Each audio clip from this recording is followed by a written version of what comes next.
नमस्कार फ्रेंड्स, नमस्कार मित्रांनो. आज मी बऱ्याच दिवसातून सुकट आहे ह्याच्यामध्ये. आणि ह्या सुकटीमध्ये ना मी थोडं फ्लावर टाकलं, शिमला मिरची टाकली, भेंडी आणि मटर पण टाकली आहे. वाफेवर वगैरे देऊन ते केलं, पण ह्याच्यामध्ये कांदा नाही टाकलेला. टॉमॅटो आणि मिरची आणि ही धनिया हेच टाकलेलं आहे. पण हे पूर्ण व्हेजसारखं केलं. पण याची टेस्ट बघूया आपण कशी आहे ती. आणि इकडे हे ना हे आहेत कारल्यामध्ये मी बेसन टाकलं आणि बेसन पूर्ण त्याच्यामध्ये काहीच नाही आहे कारल्यामध्ये, नाही टोमॅटो नाही मिरची. मध्ये फक्त हळद आहे, बडीशेप आहे आणि थोडंसं गरम मसाला. ते हे करून मी फोडणीवर दिले पूर्ण. पण ह्याची टेस्ट आहे ना, म्हणजे टेस्ट आहे ती चांगली आहे. थोडंसं कडू लागते पण ते बरं आहे. म्हणजे कडू लागलं तरी ते म्हणजे ह्याला चांगलं, शरीराला एकदम उत्तम आहे. पण आपण ह्याची टेस्ट बघूया किती छान आहे ती. सुकट घ्या फुकट असं ते सुकटीचं. आमच्याकडे हिला सुकट बोलतात, पण हिलाच काय बोलतात, जवळा म्हणतात. जवळा कोळणी भाषेमध्ये जवळा बोलतात, पण आमच्याकडे हिला सुकट म्हणतात. तुमच्याकडे काय बोलतात ते सांगा, किंवा बारीक कोळी म्हणतात. तर ही सुकट आहे ना, ही ॲक्च्युली कुठली आहे माहिती आहे का, शिवडीतली आहे. शिवडीला सकाळी होलसेल मार्केट असतं, तिथून ती कोळीण आणते. पण तिच्याकडची मच्छी आहे ना, टेस्टी आहे.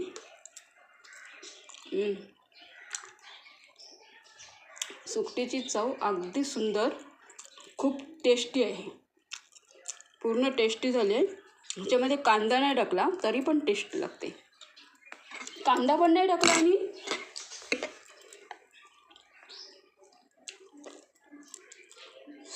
हे पण नाही टाकलं, काय लसूण, तरी पण टेस्ट लागते. ह्याच्यामध्ये भाजी सगळे व्हेज टाकलेलं आहे, पण टेस्टी भरपूर आहे ना. ह्याच्यामध्ये नंतर शेवटला काय टाकलं, चिंच टाकली आहे. छान लागते, एकदम मस्त. तुम्ही पण बघा असं, म्हणजे सुकटीमध्ये व्हेज टाकून. मी शिमला मिरची टाकली, भेंडी टाकली आहे, मटर टाकली आहे, फ्लावर टाकले. तसं तुम्ही टाकून बघा टेस्टी किती आहे ते. मी कांदा नाही टाकला, तुम्ही कांदा जर टाकत असेल तर ह्याच्यापेक्षा टेस्ट लागेल. पण शिवडीत मच्छी भरपूर टेस्टी लागते, सुकी मच्छी. तुम्ही एक दिवशी तरी शिवडीला जावं आणि मच्छी घेऊन या. तिथली मच्छी सगळ्या प्रकारची जरी असली ना तरी टेस्ट असते अलिबागसारखी. आणि ही मच्छी इकडे स्वस्त असते शिवडीला. अलिबागची जिचा व्हिडिओ येतात ना, कोळीणबाई म्हणून नायगावची, ती स्वतः समुद्रामध्ये जातात ती लोक आणि मच्छी वगैरे पकडून ते सुकत लावून ती विकते ती. तरी पण ती 500 रुपये काहीतरी अर्धा किलो किंवा किलोची मच्छी असते तिच्याकडे. वडखललासुद्धा 400 रुपये किलोने भेटते ही सुकट.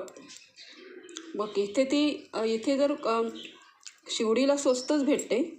मग ती आम्हाला किती 3 वाटे दिले, 50 रुपयाचे. ते 3 वाटे लावतात, ते 3 वाटे दिले आणि त्याच्यामध्ये थोडीशी एक्स्ट्रा टाकली. 2 ते 3 दिवस मला जातील, मला एकटीला काय एवढं हे नाही. जरी याचे 2-3 माणसं जेवायला असले तरी एक टाईमाचं पूर्ण हे एवढं आहे माझ्याकडे. अद्याप अर्धा पातळा आहे आणि अद्याप ते बनवायचं पण आहे. ते ठेवले, ते नंतर कधीतरी बनवणार. पण त्याच्यामध्ये एवढा व्हेज नाही टाकणार, थोडंसं नॉर्मल काहीतरी टाकेल आणि ती बनवेल. पण टेस्टी आहे ही, खायला खूप सुंदर आहे. आणि मी वर्षातून एक वेळा खाते. शेजाऱ्यांचं ना, इथे शेजारी राहतात ना, हे सगळे नॉनव्हेजवाले आहेत आणि ऑल डेज पुरे नॉनव्हेजच करतात. ऑल डेज म्हणजे सगळे वीकली ऑल डेज, म्हणजे आठवड्याचे सगळे दिवस ते नॉनव्हेज असतं. कधी कधी सुकट भाजतात ती लोक. वास इकडे येतो, भरपूर वास येतो. मी म्हटलं आपल्याला एक दिवशी सुकट आणूया कधीतरी. आता ही सुकट मी किती वर्षातून खाल्ली काय मला माहिती नाही, पण वर्षातून खाल्ली एवढं माहिती. मागच्या वर्षी मी आणलेली असेच 3 वाटे तिच्याकडून आणलेले. ते 2 का 3-4 दिवस खात होते मी. पुरा म्हणजे महिन्यातून ते एक आठवड्यातून 1 दिवस असतो ना, असं महिनाभर ते ठेवलेले. पण ते पूर्ण टेस्टी असे. तिच्याकडची मच्छीच टेस्टी असते. कुठले पण ना, मागे बोंबील आणलेले, सुट्टीच्या नंतर ते बोंबील आणलेले 1 वर्षापूर्वीच. ते बोंबीलसुद्धा मला काहीतरी महिनाभर पुरले. पण बोंबीलसुद्धा भरपूर टेस्टी होते. आणि ते बोंबील फक्त त्याला हळद टाकली आणि टोमॅटो आणि मिरची ह्याच्यावर फक्त फोडणीवर दिली आणि ती एवढी टेस्ट लागत होती ना, खूपच. तुम्ही पण शिवडीची मच्छी खा. शिवडीची मच्छी खूपच सुंदर आहे. स्टेशनच्या साईडला ती बसतात पूर्ण ती लोकं बसतात आणि सगळं होलसेल मार्केट असतं. एक दिवशी तरी शिवडीला जावं. आमच्या गावाकडच्या पण काही शिवडीवरून मच्छी नेतात. तुम्हाला जर शिवडीची मच्छी आवडत असेल, कारण सगळीचकडची मच्छीनं टेस्ट नसते. मच्छीला पाण्यामध्ये फरक असतो. आता हे कसे समुद्रातून हे करतात. आता किती लांबून समुद्र पूर्ण खाडा असतो आणि गोड्या समुद्राची पण मच्छी असते, पण गोड्या पाण्यातली. समुद्र नाही गोड्या पाण्याचा, पण गोड्या पाण्यातली पण मच्छी असते, पण त्याला टेस्ट नसते. पण ही टेस्टी आहे भरपूर. तुम्हाला जर नक्की आवडत असेल, म्हणजे शिवडीला जात असाल तर ते 6ला सकाळचं मार्केट बसतो. 5ला काय 4ला बसतो सकाळी. तुम्ही 6 वाजेपर्यंत जरी गेलात तरी ते असतं. काहीतरी 10 वाजेपर्यंत ते असतं. नंतर ते बंद होतं तिथलं मार्केट डेलीचं. नक्की तुम्हाला जर आवडत असेल तर या व्हिडिओला लाईक, सबस्क्राईब, बेल आयकॉन दाबायला विसरू नका. जय हिंद, जय महाराष्ट्र, जय भारत.